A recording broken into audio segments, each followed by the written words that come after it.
جو ہمارے مسائل اور الجھنیں ہیں وہ اس قدر ہیں کہ ہم روحانی طور پر بھی بہت کمزور ہیں. تو ان ساری وجوہات کی بنا پر ہمارے اندر سے ٹالرنس، ہمارے اندر سے برداشت، ہمارے اندر ایک دوسرے کو قبول کرنے کی جو صلاحیت ہے وہ بالکل ختم ہوتی جا رہی ہے، جس کے نتیجے کے طور پر ہم یہ دل خراش واقعات دیکھتے چلے آ رہے ہیں. اگر آپ اجازت دیں تو میں قرآن مجید کی ایک آیت پڑھنا چاہتا ہوں جس میں بطور خاص ساس صاحبہ کے اس مقدس رشتے کی اہمیت کا پتہ چلتا ہے. سورہ نساء کی آیت نمبر 36 ہے. اللہ تعالیٰ نے ارشاد کیا ہے وَبِالْوَالِدَيْنِ إِحْسَانًا وَبِذِي الْقُرْبَى وَالْيَتَامَى وَالْمَسَاكِينِ وَالْجَارِ ذِي الْقُرْبَى وَالْجَارِ الْجُنُبِ وَالصَّاحِبِ بِالْجَنبِ. اللہ تعالیٰ نے فرمایا ہے کہ ماں باپ، رشتہ دار جو قریبی ہیں، یتیموں، مسکینوں، وہ پڑوسی جو رشتہ دار ہیں، وہ پڑوسی جو رشتہ دار نہیں، اور جو تمہارے پہلو کے ساتھی کچھ دیر کے لیے تمہارے پہلو میں بیٹھے ہیں، ان سب کے ساتھ احسان کرو. اب یہ لفظ احسان بڑا اہمیت کا حامل ہے. احسان کا معنی ہے کسی کے ساتھ عمدہ ترین طرز عمل اختیار کرنا. ان سارے رشتوں کے ساتھ عمدہ ترین طرز عمل جس میں احترام بھی ہے، جس میں ادب بھی ہے، جس میں خدمت بھی ہے، وہ سب شامل ہے. اب اس آیت کے تناظر میں آپ دیکھیں تو ساس ہماری قرابت دار بھی ہے. ساس جو ہے وہ قریب ترین رشتہ دار پڑوسی بھی ہے، ایک ہی گھر میں رہتے ہیں. اور اگر اس کو ساس کو اس کے ساتھ یہ بھی دیکھا جائے کہ ساس ہماری پہلو کے ساتھی بھی ہے کہ اس کے پاس آپ کچھ دیر بیٹھتے ہیں، شب و روز اس کے ساتھ معاملہ ہوتا ہے، اس کی قربت ہوتی ہے، تو یہ تین مختلف جہتیں ہیں جن اعتبارات سے ساس کی خدمت، اس کا احترام اور اس کا ادب اخلاقی اعتبار سے خاتون پر واجب. بالکل ٹھیک ہے. مفتی صاحب ہمارے ساتھ ہی موجود رہی ہے. ڈاکٹر جاوید صاحب فرمائیے گا اس معاملے پر کہ ہم نے خصوصی طور پر یہ جو ساس بہو کا ایک ریلیشن ہے اس کو اتنا نیگیٹو کیوں بنا دیا ہے؟ آج ہم سوشل میڈیا پر کئی میمز دیکھتے ہیں تو ہم دیکھتے ہیں کہ پھپھو کے متعلق مذاق کرنا، پھپھو کو نیگیٹو کریکٹر کہنا، یہ کوئی مسئلہ ہی نہیں ہے اور اس کو فن کے طور پر لیا جاتا ہے. کیا ان چیزوں سے فرق پڑتا ہے؟ اگر ہم ڈراموں کو بھی دیکھ لیں تو ساس بہو کا ریلیشن تو اچھا ہو ہی نہیں سکتا. بنیادی طور پر ہم غلط کیا ہوئے؟ کیا ڈرامے واقعی وہ چیزیں بتاتے رہے جو واقعی ہمارے گھروں میں ہو رہا ہوتا ہے؟ وہ ان سے بات کریں تو وہ یہی کہتے ہیں جو ہوگا ہم تو وہی دکھائیں گے. جی بہت بہت شکریہ. دیکھیے جو باتیں مفتی صاحب نے ابھی فرمائی ہیں نا، میرا خیال ہے وہ مکمل گفتگو ہے. انہوں نے بہت ہی خوبصورتی کے ساتھ اور بہت ہی کمپیکٹ طریقے سے یہ بات بتا دی ہے کہ معاشرے میں اگر تربیت کا نظام موجود نہیں ہوگا تو اس کے ثمرات جو ہیں وہ ہمارے سامنے آئیں گے. دیکھیے جب آپ ایک بچے کو اسکول میں داخل کرتے ہیں تو اسکول میں داخل کرنے والے ماں باپ کے ذہن میں، بچوں کے ذہن کے اندر اور اسکول کے جو ادارہ ہے اس کے ذہن میں یہ ہوتا ہے کہ کسی طریقے سے اس بچے کے 1100 نمبر آ جائیں تاکہ اس کو داخلہ مل جائے اور ہم سب فخر سے اس کو پورے معاشرے میں بیان کر سکیں کہ میں نے کتنا تربیت یافتہ بچہ پیدا کی جو معاشرے کو دیا ہے. لیکن آپ یہ بتائیے کہ کون سا ادارہ ہے جہاں اس کو خامد بننا سکھایا جاتا ہے، ایک لڑکی کو اچھی بیوی بننا سکھایا جاتا ہے اور ایک بڑے لوگوں کو اچھے سسر اور ساس بننا سکھایا جاتا ہے. جب ڈاکٹر بننے کے لیے محنت کرنی پڑتی ہے، کلرک بننے کے لیے محنت کرنی پڑتی ہے اور جو اور ہنر ہے ان سب کو اور سکلز کو اور ایٹیچیوڈ کو حاصل کرنے کے لیے محنت کرنی پڑتی ہے، تو رشتوں کو سیکھنے کے لیے اور رشتوں کو نبھانے کے لیے بھلا محنت نہیں کرنی پڑتی ہوگی؟ تو یہ ہمارے پورے معاشرے کی یہ پرائورٹی لسٹ کے اندر کبھی نہیں ہے. کبھی حکومت کی طرف سے آپ کو ایسا اعلان آیا ہے جس میں آپ کو یہ پتہ لگا ہو کہ ہم یہ کوشش کر رہے ہیں جس سے لوگوں کے اندر رشتوں کی پہچان آ جائے؟ تو کسی بھی معاشرے کا فیبرک جو ہے وہ پل بنانے سے، سڑکیں بنانے سے، عمارتیں بنانے سے، ان چیزوں سے، یہ سب چیزیں بہت ضروری ہیں مگر ان سب سے ضروری انسان بنانا ہے. جہاں تک آپ نے یہ بات کی ڈراموں کی اور اس کی اور کہا کہ جو کچھ ہوتا ہے ہم وہی دکھاتے ہیں، تو جو سب کچھ ہوتا ہے سب کچھ دکھانا تو بہت ضروری نہیں ہے نا. بہت ساری ایسی دنیا کے، اور یہ ایک ہیومن سائیکالوجی یہ کہتی ہے کہ جب آپ نیگیٹو کا بار بار ذکر کرتے رہیں گے، نیگیٹو کا بار بار ذکر کرتے رہیں گے تو نیگیٹو کا سننا، نیگیٹو کو سن کر اس سے حظ اٹھانا، یہ ہماری سائیکالوجی کا اور ہماری ایڈکشن کا حصہ بن جاتا ہے. ہمیں تو ہمارے استادوں نے یہ بتایا ہے، استادوں نے یہ بتایا ہے کہ اگر کسی معاشرے کے اندر آپ تبدیلی لانا چاہتے ہیں تو جو تبدیلی لانا چاہتے ہیں اس کا ذکر کیا جائے, اس کے بارے میں بار بار کہا جائے, کیونکہ معاشرے میں اگر بہت برا ہو رہا ہے تو بہت اچھا بھی ہو رہا ہے, اس اچھے کو ہائی لائٹ کیا جائے. اور میں مختصر صرف یہی عرض کرنا چاہتا ہوں کہ ہر لیول کے اوپر تربیت کا ایک مربوط نظام بنانا ضروری ہے. اسکول کے, کالج کے کیریکولم میں یہ ہونا چاہیے, اور پیرنٹنگ سکھانی چاہیے تاکہ والدین جب ان کے ہاں بچہ پیدا ہو تو ان کو معلوم ہو کہ ان کی تربیت کرنی ہے. بالکل صحیح. مفتی صاحب, یہ جیسے فرمایا ہے اس وقت ڈاکٹر صاحب نے, تربیت کا یہ نظام ہمارے دین میں موجود ہے. دین نے مدارج قائم کر دیے کہ مرد جو ہے وہ ایک درجہ اوپر ہیں اس لیے کہ وہ نگہبان ہیں, اس لیے کہ وہ سربراہ ہیں, اس لیے کہ وہ لک آفٹر کرتے ہیں. ہم نے چیلنج کر دیا, ہم نے کہا جی یہ تو برابر ہیں, بھی کہاں سے اوپر ہو گئے. اچھا, ایک ٹیم اے ٹیم بی کا کانسیپٹ باندھا کہ خاتون جو ہے وہ گھر کی ذمہ داری نبھائے گی. ہم نے ہاؤس وائف کو شرمندگی بنا لیا کہ یہ تو کچھ کرتی نہیں ہے, تعلیم ضائع ہو گئی, ڈگری ضائع ہو گئی, ہم گھر میں رہ کر کیوں اپنی صلاحیتیں ضائع کریں. اور سر اب ویسٹ کے پاس تو اولڈ ہاؤسز ہیں, وہ تو والدین کو وہاں بھیج دیں گے. ہمارے والدین جو اپنی زندگی ساری تیاگ کے بیٹوں کو, بچوں کو پالتے ہیں, اس کے بعد وہ کہاں جائیں؟ اگر ان کے گھروں میں ان کی جو بیویاں ہیں بیٹوں کی وہ دفتر چلے جائیں اور پیچھے وہ تشدد کرنا شروع کر دیں تو یہ معاشرہ کس طرف جا رہا ہے؟ آپ نے بالکل درست فرمایا ہے. میں یہ سمجھتا ہوں کہ کمزوریاں دونوں جانب سے ہیں. بعض اوقات بیوی کی جانب سے ہیں اور بعض اوقات خاوند کی جانب سے ہیں, اور بعض اوقات بہو کی جانب سے ہیں, اور بعض اوقات ساس صاحبہ کی جانب سے بھی کمزوریاں ہوتی ہیں. 90% ہمارے ملک میں لوگ ایسے ہیں جو شادی کے بعد بہو کو علیحدہ گھر لے کر دینے کی استطاعت ہی نہیں رکھتے. 10% ایسے ہوں گے جو علیحدہ گھر لے کر دے سکتے ہیں. ایڈجسٹ اسی گھر میں ہونا پڑے گا جہاں سب رہ رہے ہیں. اس کو مینج کرنے کے لیے سب کو اپنے مزاج میں توازن لانا پڑے گا. ایک دوسرے کے رشتے کے جو دائرے ہیں اس کو قبول کرنا ہوگا. اگر ایک دوسرے کے رشتے کے سرکل کو, اس کے حقوق کو قبول نہیں کرتے تو پھر ٹوٹ پھوٹ ہوگی, نظام بکھرے گا. اور ہمارے پاس تو اس کے بہت سارے ماڈلز موجود ہیں. آپ نے جیسے کہ ذکر کیا کہ ہمارا پورا تربیتی نظام ہے. اب دیکھیں, آپ احادیث میں دیکھیں تو ہمارے پاس ایسے سینکڑوں ماڈلز موجود ہیں. ام المومنین, ساری سادات کی نانی حضرت سیدہ خدیجہ الکبریٰ سلام اللہ علیہا سے پہلے آپ کی ذات نمونہ ہے کہ جب آپ کی ساس صاحبہ حضرت سیدہ حلیمہ سعدیہ تشریف لائیں تو حضرت سیدہ خدیجہ الکبریٰ نے اپنے زیورات, اپنا قیمتی لباس انہیں تحفے کے طور پر پیش کیا. اور پھر آپ کے دل میں آیا کہ یہ بھی ابھی خدمت کا حق ادا نہیں ہوا, یہ تو جان عالم میرے شوہر پاک کی والدہ محترمہ جنہوں نے دودھ پلایا تھا, میں تو ان کا حق ادا نہیں کر سکتی. ان کے پاس جو بکریوں کے ریوڑ تھے جس میں سینکڑوں بکریاں تھیں, وہ ساری کی ساری بھی انہیں گفٹ کے طور پر پیش کر دی. دوسری بڑی مثال دیکھیے, ایک سیدہ کائنات حضرت سیدہ فاطمہ زہرا سلام اللہ علیہا اور ام المومنین حضرت سیدہ عائشہ صدیقہ رضی اللہ عنہا, ایک مثال بھی پورے ذخیرہ یا حدیث میں ایسی نہیں ملے گی کہ کبھی کسی معاملے میں ان کی رنجش ہوئی ہو. اتنا احترام. سیدہ عائشہ صدیقہ ہی وہ ہیں جنہوں نے وہ حدیث روایت کی تھی کہ نبی کریم صلی اللہ علیہ وسلم جب دیکھتے کہ حضرت فاطمہ آئی ہیں تو حضور خود اپنی مسند پر کھڑے ہو جاتے اور سیدہ فاطمہ کو بوسہ دیتے اور ان کو بٹھاتے. یہ روایت کرنے والی سیدہ عائشہ ہیں جو رشتے کے اعتبار سے دیکھیں تو ساس کا درجہ رکھتی ہیں. تو اتنا تقدس اور رشتہ. حضرت کبشہ ایک صحابیہ ہیں, ان کے سسر تھے حضرت ابو قتادہ, وہ بھی صحابی ہیں. حضرت کبشہ تو خود ان کو وضو کا پانی تیار کر کے پیش کرتی اور ان کی تمام تر جو ضروریات تھیں, جو خدمات کی ان کو ضرورت پڑتی تھی, وہ پیش کیا کرتی تھی. اس طرح کی درجنوں مثالیں میں آپ کو حدیث سے پیش کر سکتا ہوں. ضرورت اس بات کی ہے ان سارے ماڈلز کو سامنے رکھ کر آج بچیوں کی بطور خاص تربیت کی جائے.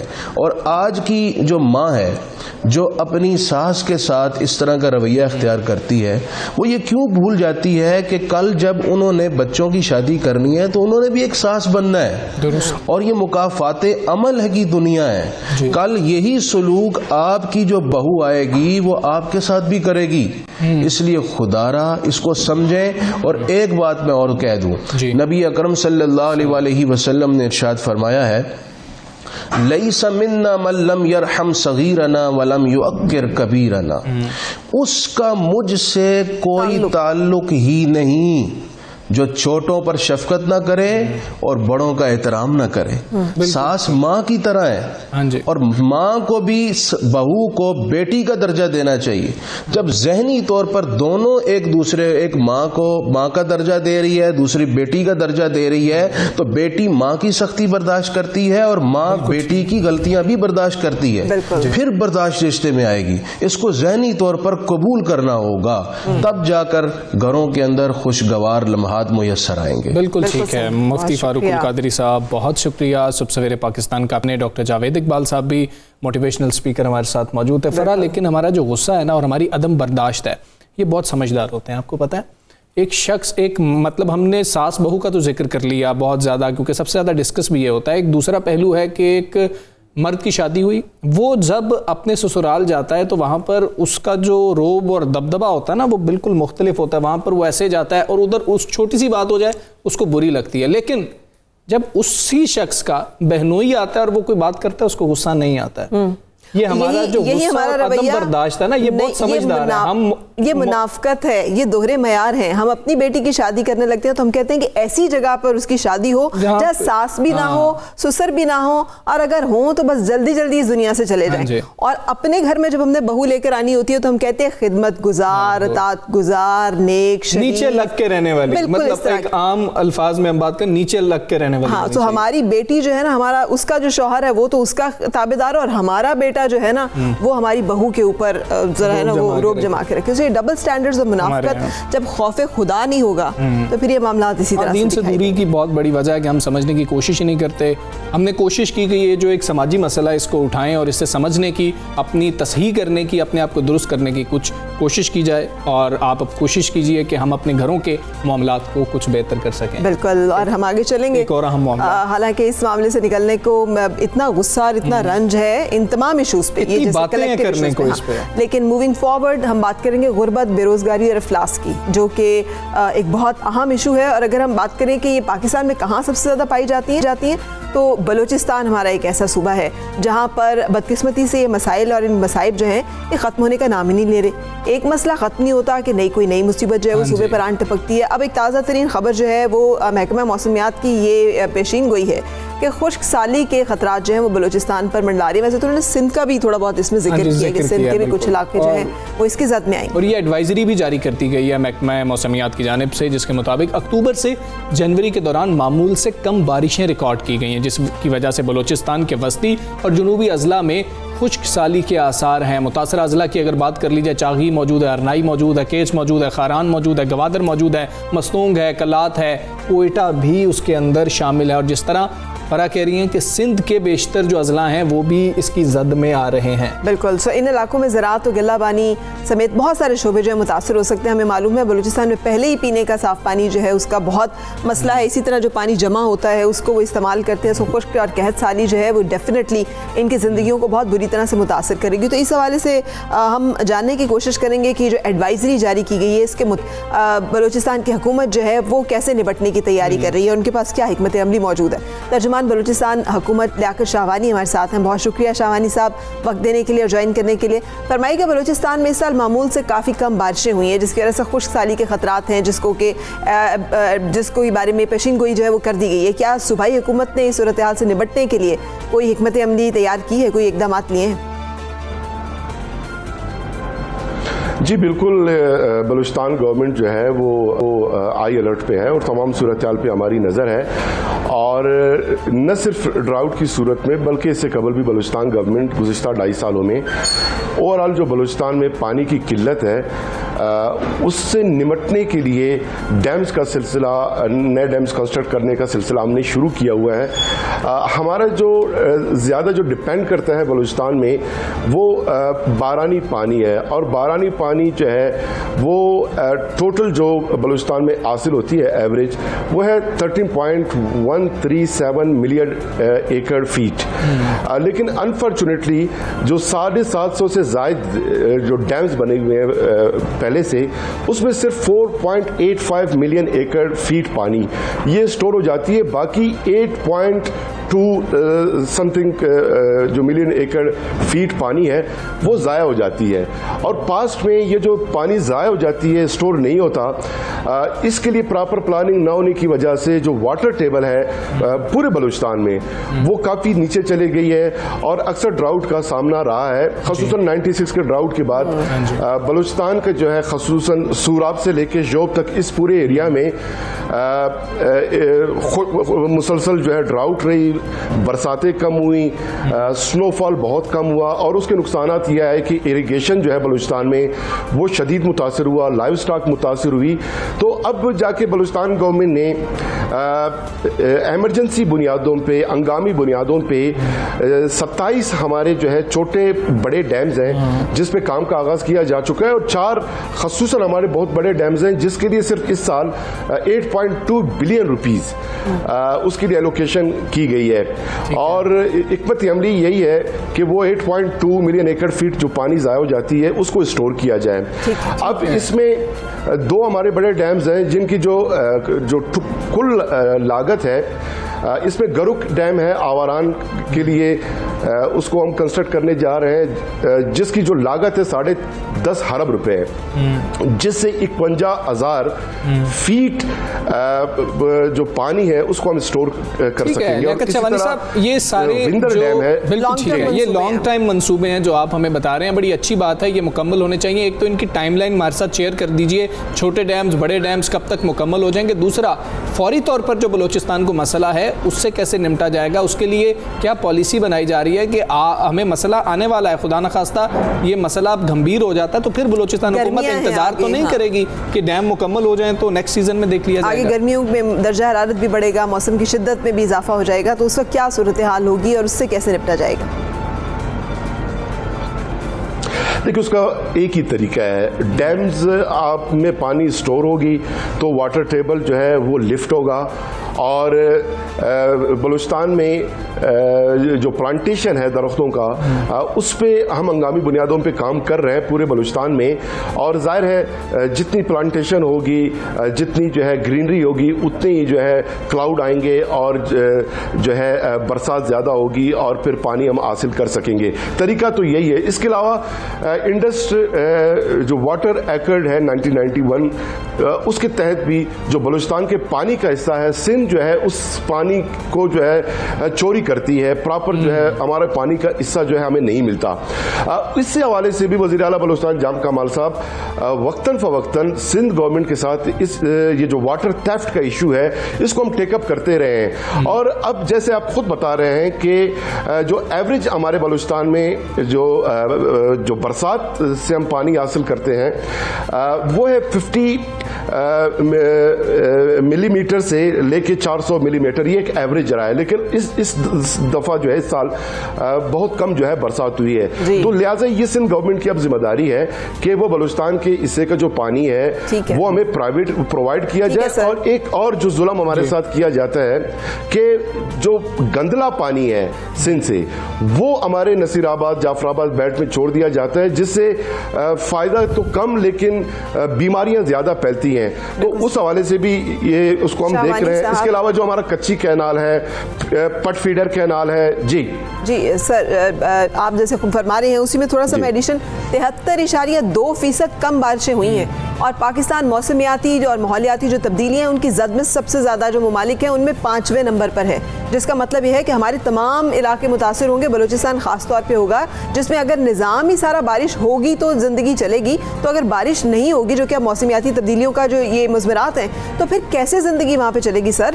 UAE کا ماڈل ہمارے سامنے, انہوں نے پورا گرین کر دیا اپنے بیابو گیا جو صحرا ہے, وہاں پر برف باری بھی ہوتی ہے, وہاں بارشیں بھی معمول سے زیادہ ہو رہی ہیں.